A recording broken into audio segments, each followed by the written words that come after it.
Hello and welcome back everyone to this new video of TechTube.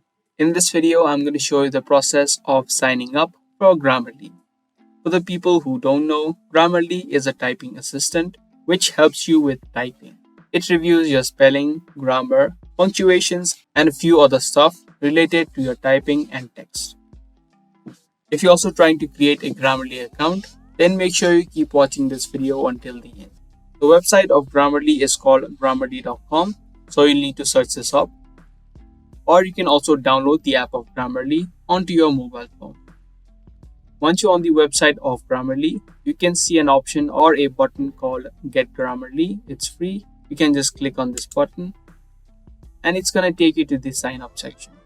Now, either you can sign up using your email, Google account, Facebook account, or your Apple ID. If you choose these options, you don't need to create a password, but if you use the email address, you need to create a password. For this video, I'm going to use the email address. So in the first box, type in the email address, and in the second box, type in the password.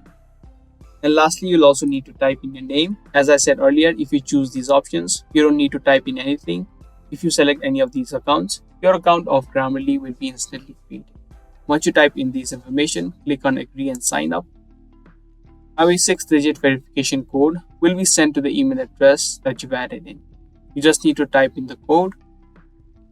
And there you go. Once you type in the code, your account of Grammarly will be successfully created. Now you need to select the option for which you're going to use Grammarly. You can also download Grammarly for Windows. Or you can also add it as your Google Chrome or any of these browsers extensions. So that was the easy process of creating your account of Grammarly. If this video was helpful to you, be sure to subscribe, share, and also give this video a thumbs up. That's pretty much it for today. Thanks for watching.